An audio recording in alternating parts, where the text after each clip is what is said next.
자, 반갑습니다. 신경진입니다. 우리가 지난 시간까지는 이제 데이터 모델링을 위해서 외부 개념, 내부 관련된 스키마, 그죠? 스키마라는 것은 아시다시피, 뭡니까? 스키마라는 것은 우리가 배웠듯이 뭐라고 할까요? 사용자 관점에서 바라본다든지, 설계자 관점에서 바라본다든지, 개발자 관점에서 바라볼 때, 이러한 데이터베이스를 우리가 이제 기술을 하고, 이들 간의 독립성을 이제 확보하는 그러한 개념이다라고 볼 수가 있었죠. 맞습니까? 그래서 제가 외계내, 그렇죠. 여기는 외계내 하면서 여러분들한테 그러한 좀 암기를 할 수 있게끔 설명을 드렸습니다. 자, 안 그래도 이제는 이번 시간에는 엔터티에 관련돼서 우리가 좀 알아보려고 하는데요. 이미 앞서서 엔터티에 대한 내용은 여러분들한테 설명을 드렸어요. 엔터티가 무엇이었죠? 기억에 남으실지 모르겠지만 엔터티라는 것은 뭐였습니까? 우리가 엔터티라는 것은 업무상, 그죠? 업무상 우리가 관리가 필요한 관심사다라고 이렇게 우리가 이제 설명을 드렸고, 그의 예제로서 뭐 예를 들자면 사람이라든지 물건이라든지 장소, 그리고 뭐 개념, 이런 것들과 같이 명사에 해당한다라고 이제 앞서 설명을 드린 바가 있습니다. 이 내용을 기억을 하고 계신다면 구태여 여기에서 이제 우리가 다 한번 읽어보고 넘어가면 되겠죠. 그래서 엔터티는 업무에서 관리해야 하는 데이터 집합을 의미하며 저장되고 관리되어야 하는 데이터이다. 엔터티는 개념, 장소, 사건 등의 명사로서의 의미를 지닌다 라고 제가 설명을 드렸고, 자, 그 다음에 우리가 ERD에서 이제 우리가 단계를 설정할 때 제일 처음에 하는 게 바로 엔터티 도출이었다, 그죠? 예, 그래서 엔터티는 고객의 비즈니스 프로세스에서 관리가 되어야 되는 정보를 일단 우리가 추출을 해야 되겠죠, 그죠? 그래서 추상화를 한다고 했어요, 그죠? 다음에 예를 통해서 업무에서 관리해야 되는 엔터티를 한번 도출을 해보도록 하는데, 내용이 좀 있어서 다음 슬라이드에서 한번 보도록 하겠습니다. 보죠. 예. 자, 예를 들어 비즈니스 프로세스가 이래요. 자, 첫 번째는 고객이 회원 가입을 한다. 회원으로 가입할 때는 우리는 반드시 필요한 게 있었죠. 회원 아이디가 있었고, 패스워드가 있었고, 이름이 있었고, 주소가 있고, 전화번호도 있고, 뭐 여기에는 뭡니까? 취미도 들어갈 수가 있고, 아니면 또 뭡니까? 관심사라든지 이런 것들도 이제 우리가 옵션으로 받죠. 그죠? 예, 그런 것들을 입력을 해야 하죠. 그러면 회원으로 가입을 하기 위해서 반드시 회원은 어떠한 은행 계좌라면, 고객이라면 은행 업무 프로세스에 적용을 하기 위해서, 거기에서는 우리는 가입하기 위해서는 반드시 하나의 계좌를 개설해 줘야 되는 부분이 필요하죠. 그죠? 농협 회원으로만 가입됐다가 우리가 이제 계좌를 개설을 해야 되겠죠. 그죠? 예를 들면 뭐 기타 은행들을 다 포함해서. 아울러 고객은 계좌를 한 개만 딱 개설할 수 있나요? 그렇지 않죠. 여러 개를 계좌를 개설을 할 수가 있단 말이에요. 그죠? 예. 그래서 계좌를 개설할 때는 우리는 또 뭐가 필요해요? 우리가 고객으로 회원가입을 하게 되면 계좌번호를 개설하려면 계좌번호가 나와야 되고, 계좌명이 나와야 되고, 그리고 예수금이 나와야 되고, 그리고 계좌 개설 지점도 있을 거고요. 그 계좌를 만들어준 담당자도 자동적으로 이제 은행에서는 그것이 입력이 되겠죠. 맞나요? 이런 것들, 우리가 지금 봤던 회원 아이디, 패스워드, 이름, 주소, 전화번호, 이런 거 전부 다 지금 여기 그림에서 보시다시피 뭐예요? 명사다, 그죠? 예, 명사예요. 계좌도 마찬가지. 계좌명, 예주수금 뭐 이런 것들 전부 다. 이런 것들이 전부 다 우리가 엔터티를 도출해서 각 테이블, 이제 우리가 ERD로 이렇게 만들어 봤었잖아요. 그죠? 그래서 각 테이블에다가 이제 이렇게 컬럼을 이제 정의를 하는데 그 하나하나가 전부 다 이제 우리가 엔터티를 도출한다. 모델링 관점에서 봤을 때 그렇게 우리가 생각을 하면 되겠죠.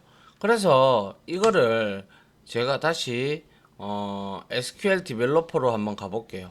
가서 우리가 만들었던 게 있었단 말이에요. 그죠? 예, 만들었었던 게 있었는데 그거를 한번 열어서 우리가 한번 동일하게 이렇게 추측을 한번 해보도록 할게요. 자, 이렇게 만들어졌는데 우리가 보기에서, 그죠? 데이터 모델러에서 브라우저 창을 딱 누르게 되면 우리가 만들었던 그 이전에 만들었던 여기에 보면 이제 관계형 모델이 있었어요. 그죠? 그래서 관계형 모델에 자, 우리가 여기에서 세 관계형 모델 이렇게 하나 만들어 두고 근데 제가 이거를 저장을 했던 것 같은데 잠깐만요. 프로세스 모델, 회사 정보, 우리가 논리적 모델 없었나? 제가 분명히 했는데, 그죠? 이거를 하나를 불러와야 되겠네요. 자, 데이터 모델러, 내비게이터 해서, 내비게이터는 안 나오네요. 왜 안 나올까요? 보기, 파일, 열기 해서 데이터베이스, SQL, 우리가 데이터베이스 모델러를 분명히 했는데, 디벨로퍼. 이게 저장하는 부분이 없네요. 자, 그러면 한 개를 따로 만들어 보죠. 간단하게. 자, 우리가 지금 장표에서 보셨다시피, 어디 갔습니까? 장표가 어디 갔니? 이거죠, 그죠? 요렇게 우리가 만들려면 어떻게 하면 될까요? 그렇죠. 이렇게 해서 여기에다가 테이블을 클릭을 하고, 그죠? 그 다음에 위에 테이블 요거를 클릭을 해주시면 되죠, 그죠? 그래서 요렇게 만들었어요. 만들면 여기에 지금 뭐예요? 고객의 회원 아이디, 패스워드, 이름, 주소. 여기에서 여러분들이 생각하실 때 유일한 값은 뭐예요? 그쵸? 회원 아이디다라는 뜻이죠. 그러면 이렇게 되어 있으면 회원 아이디를 우리가 도출을 해야 되겠죠. 그래서 여기에다가 고객이라고 이렇게 우리가 맞나요? 네, 고객 맞죠? 고객 테이블명이 고객이에요. 그러면 고객 해서 이렇게 만들어주고 그 다음에 여기에다가 저장을 일단 적용을 해주면 여기에 지금 보시다시피 고객이라고 생성이 됐어요. 그 다음에 열에 들어가서 우리가 하나하나씩 추가를 해주면 되죠. 엔터티를 도출하는 거예요. 그래서 도출을 하면서 여기다가 만드는 거죠. 그래서 논리적이라고 만들어주고 필요한 게 제일 처음에 필요한 게 뭐였어요? 아이디예요. 그죠? 그래서 회원 아이디라고 주도록 할게요. 그래서 회원 아이디 이렇게 줬어요. 그럼 얘는 PK가 돼야 되겠다. 그죠? 유일한 거니까. 그래서 적용을 하고 그 다음에 다시 플러스를 해서 그 다음에 필요한 게 뭐였어요? 패스워드, 이름, 주소, 전화번호예요. 그죠? 그래서 이거는 꼭 필요한 것들이죠. 그래서 패스워드 원래 컬럼을 만들 때 한글로 이렇게 적는 경우는 거의 드문데요. 나중에 바꾸면 되니까 패스워드 이렇게 하나 만들어서 논리적으로 선택을 하고 패스워드도 요거 안 했군요. 회원 아이디도 아이디는 박 캐릭터 타입이잖아요. 그죠? 예, 박 캐릭터 타입으로 만들어주고 크기는 20바이트로 이렇게 잡아주도록 할게요. 그리고 적용을 하고 패스워드도 마찬가지 논리적 선택하고 얘도 박 캐릭터 타입이죠. 그래서 바캐릭터 타입으로 해서 패스워드도 20바이트로 가져가면 되겠죠. 그리고 얘는 낱널이 되면 안 돼요. 그죠? 제약 조건이 패스워드를 입력 안 하는 그러한 곳은 없기 때문에. 그리고 적용을 누르고요. 그 다음에 다시 리콜 해서 자, 그 다음에는 이름과 주소 전화번호예요. 그래서 이름 이렇게 하고요. 그 다음에 논리적, 그리고 여기에다가 역시 이름도 바캐릭터 타입이죠. 그리고 나서 크기 20 정도를 주고요.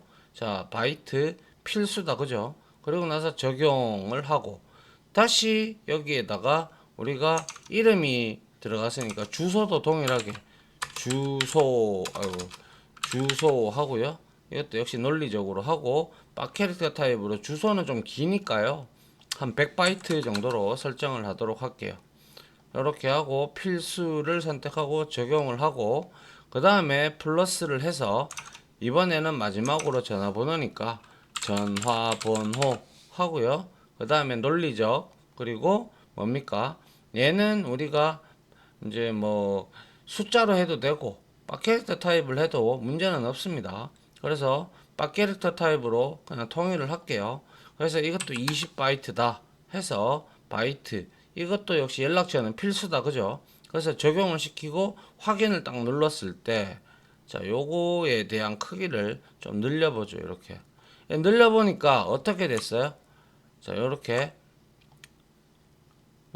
지금 회원 아이디 그리고 패스워드, 이름, 주소, 전화번호 요렇게 우리가 설정한 대로 만들어졌어요. 모델링이 됐단 말이에요. 이런 하나하나들이 전부 다 엔터티에 들어간다는 거죠. 그리고 고객 테이블의 PK는 회원 아이디가 PK가 되었다라는 제약 조건이 들어간 거죠. 맞습니까? 예. 이러한 형태로 여러분들이 만들어 주시면 된다라는 거죠. 그리고 여기에 계좌라는 테이블 하나 만들어서 우리가 관계를 만들고 관계 설명을 하고 그리고 관계 참여도까지 우리가 만들어 준다라는 것이죠. 그러면 여러분들이 바라봤을 때 이런 하나하나에 대한 내용들이 전부 다 우리가 고객과 계좌에 엔터티를 도출한 거예요. 그래서 여러분들도 SQL 디벨로퍼를 이용을 해서 이 계좌번호에 대한 엔터티를 테이블을 만들어 보시고 계좌번호, 계좌명, 예수금, 계좌 개설 지점, 계좌 담당자 이런 것들을 한번 직접 여러분들 손으로 한번 만들어 보시길 바랍니다. 만들어 보는 만큼 여러분들의 실력은 늘 거니까요. 그죠? 그래서 요거를 잠깐만요. 다시 좀 작게 돌려야 되겠죠? 네, 저장을 하고요. 다시 이렇게 슬라이드 장표를 띄우고요. 자, 그렇게 만들었던 우리가 이러한 엔터티들 뭐예요? 엔터티의 개념은 말씀드렸다시피 데이터, 업무상 관리가 되어야 되는 데이터 집합을 의미하는 거고 그리고 엔터티는 명사다 그랬어요. 그죠? 예. 그래서 정보를 추출하는 과정이 바로 엔터티 도출이었어요. 그죠? 자, 그 다음에 이러한 엔터티들의 특징을 알아야 되는데요. 이것도 시험 문제에 많이 나와요. 그래서 자, 엔터티의 특징에는 크게 식별자, 인스턴스 집합, 속성, 관계, 업무 이렇게 있는데요. 자, 식별자는 엔터티는 유일한 식별자가 있어야 되겠죠. 아까 전에 우리가 고객이라는 테이블에서 가장 유일한 식별자가 뭐가 될 것 같아요?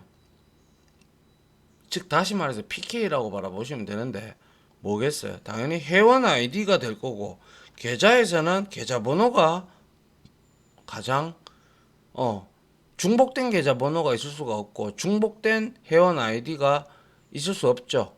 그렇기 때문에 이러한 유효한 식별자가 반드시 존재해야 된다라는 걸 의미를 하는 것이고요.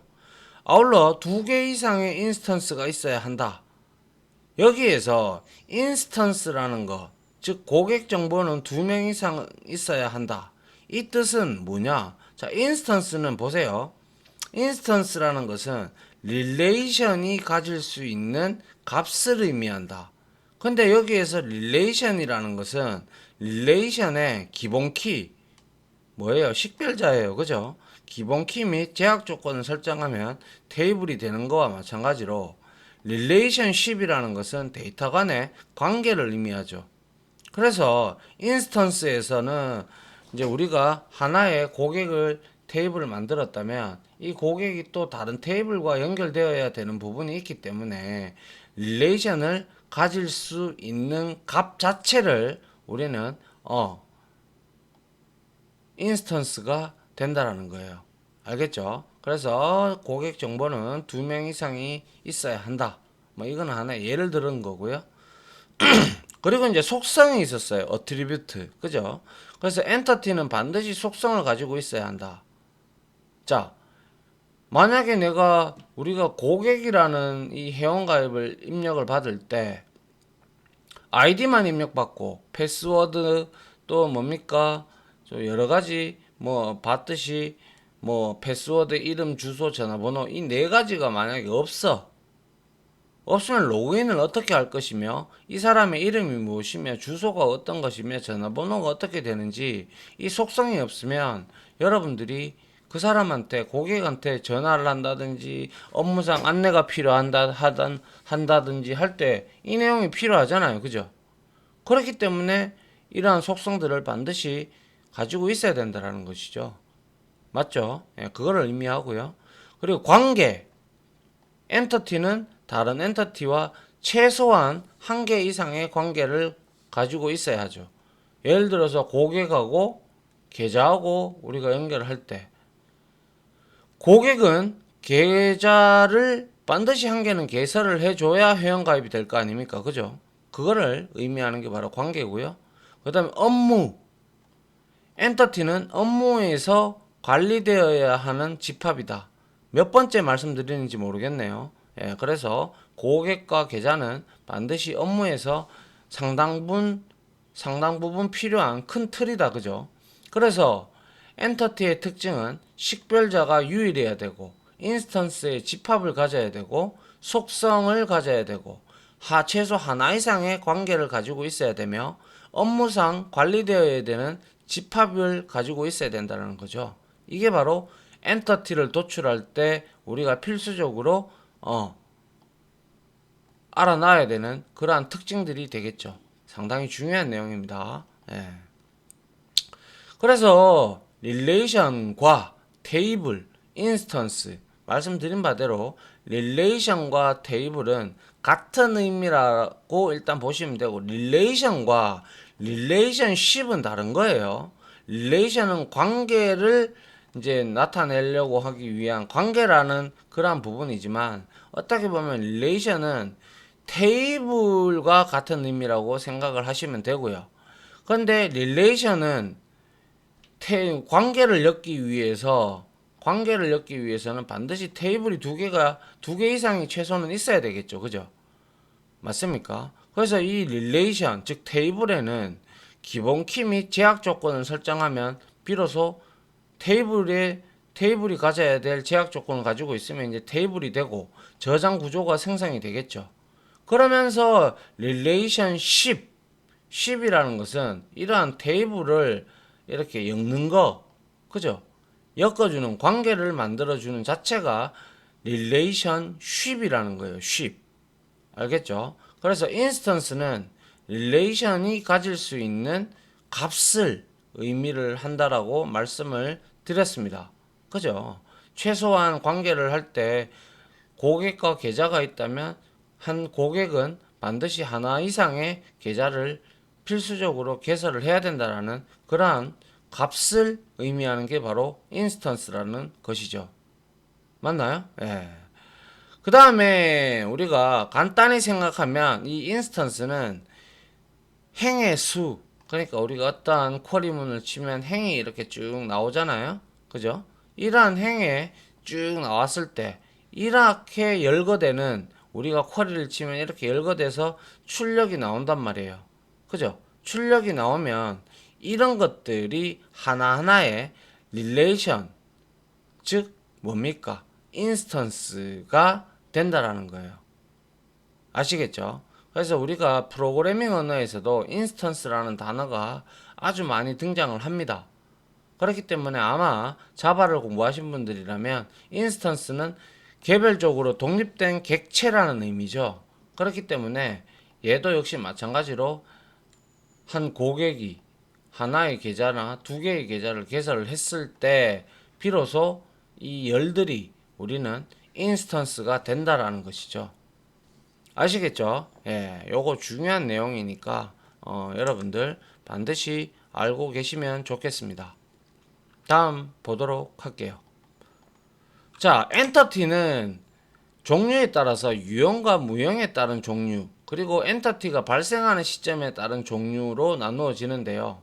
이것도 시험에 정말 잘 나와요. 뭐 중요한 게 안 중요한 게 없겠죠. 그래서 엔터티를 유형과 있을 유자죠, 그죠? 무형 없을 무자예요.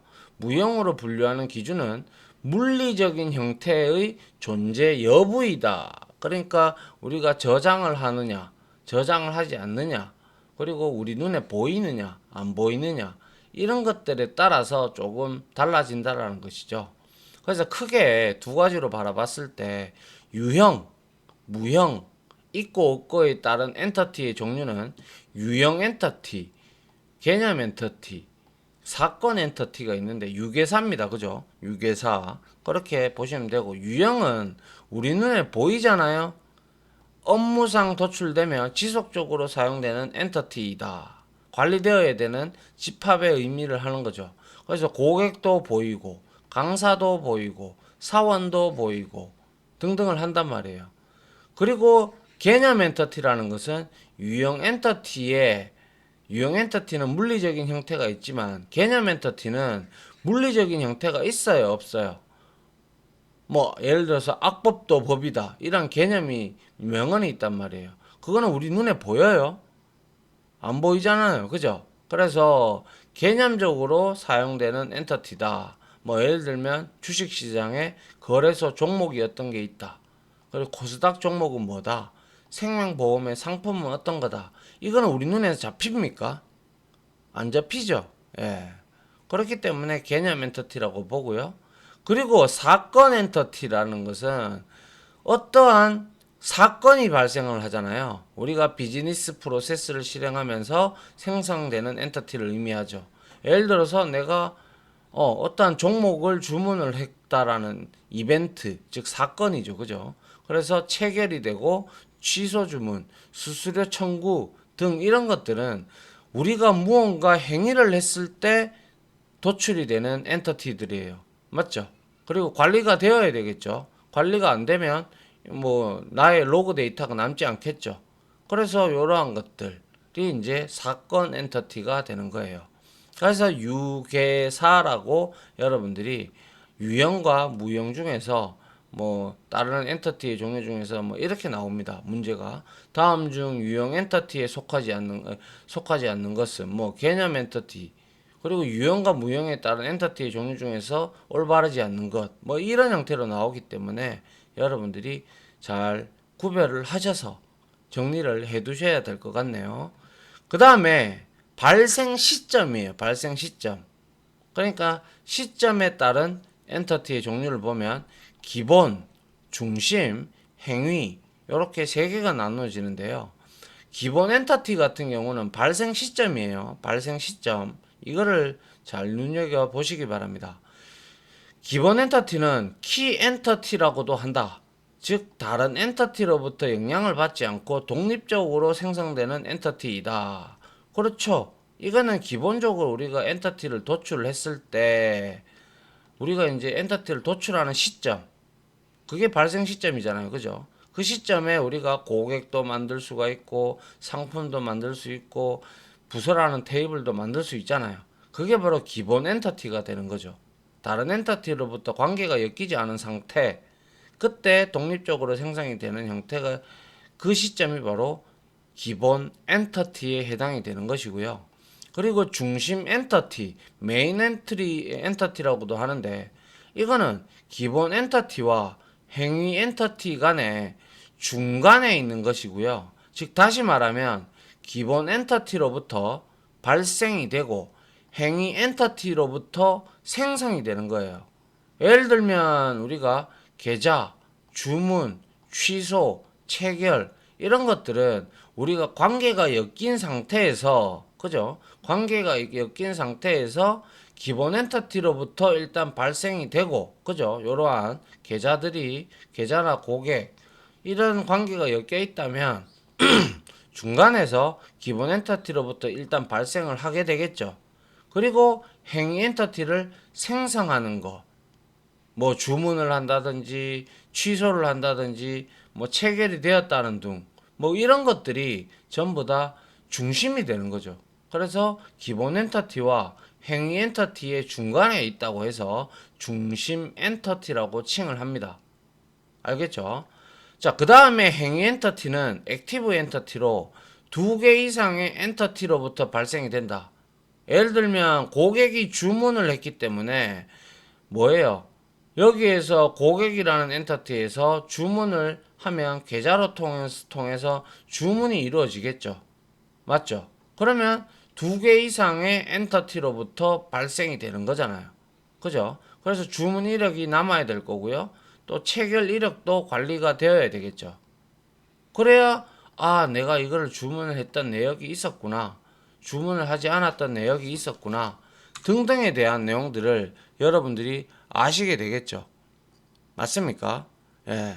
그래서 이러한 부분에 대해서 우리가 잘 알고 있어야 된다는 거죠. 특히 이 부분과 이 부분, 발생 시점과 유형, 무형에 따른 엔터티의 종류에 대해서 문제가 빈도수가 많이 높기 때문에 반드시 좀 숙지를 해 주시기를 부탁드리겠습니다. 어느 하나 빼놓을 게 없을 만큼 중요한 내용이고 아시겠죠? 예. 한번 다음 장 보도록 할게요. 자, 이번 엔터티는 퀴즈가 나왔는데요. 한번 볼까요? 다음 중 발생 시점이래요. 발생 시점.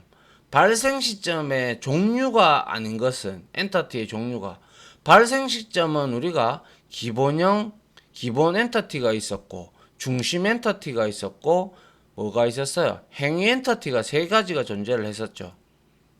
그리고 사건 엔터티라는 것은 뭐예요? 유형과 무형에 따른 엔터티가 바로 사건 엔터티였어요. 그래서 정답은 4번이 되겠네요. 맞나요? 다시 한 번 더 그래서 우리가 보게 되면 발생 시점에 따른 엔터티의 종류에는 기본 키, 즉 기본 엔터티, 중심 엔터티, 행위 엔터티가 있고 유형과 무형에 따른 엔터티의 종류에는 유형 엔터티, 그죠? 그리고 유계사. 그래서 제가 그렇게 설명을 드렸죠. 그리고 발생 시점은 기중행. 좀 외울 게 정말 많아요. 이 파트는. 그죠? 예. 그런데 안 해버리면 여기서 꽈락이 나올 수가 있기 때문에 여러분들이 요 부분들을 매우 중심적으로 생각을 하셔가지고 좀 암기를 하시기를 좀 부탁드리겠습니다. 알겠죠? 자, 이번 시간은 여기까지 하고요. 이번에는 우리가 엔터티에 대한 종류, 특징, 도출, 그리고 엔터티의 정의, 이런 것들에 대해서 우리가 쭉 살펴봤습니다. 그래서 가장 중요한 내용은 이것도 중요하고 엔터티의 특징, 그리고 이러한 개념, 그리고 유형과 무형에 따른 엔터티의 종류, 발생 시점에 따른 엔터티의 종류, 이런 것들에 대해서 우리가 좀 살펴보았습니다. 그래서 이렇게 문제도 이렇게 출제가 되고 하니 반드시 좀 숙지를 해 주시기를 부탁드리겠습니다. 자, 여기까지 하도록 하겠습니다. 자, 지금까지 강의 들어주신다고 수고하셨고요. 저는 다음 강의로 찾아뵙도록 하겠습니다. 고생하셨습니다. 감사합니다.